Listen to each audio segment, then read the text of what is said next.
哦，你看，瓜鸟呢，3只了呢。呵呵呵，它这为什么都喜欢爬？哦，还有小只的嘞，它爬在这个火龙果上面。你看，火龙果生命力多旺盛啊！下半的枝条都变色烂掉了，枯黄了。你看，上面的枝条还有绿色的，还活着。你看，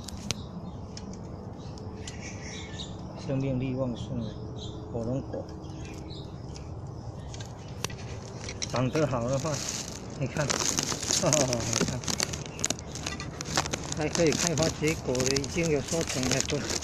本来可以2粒，中秋节再派歌，又没想到有比较早开花结果了，烂掉了，从那个前端烂掉，然后手一捏，好像里面空虚了，然后又干干的，可能天气太热干干的，它竟然发现很多蚂蚁了，变蚂蚁窝了哈。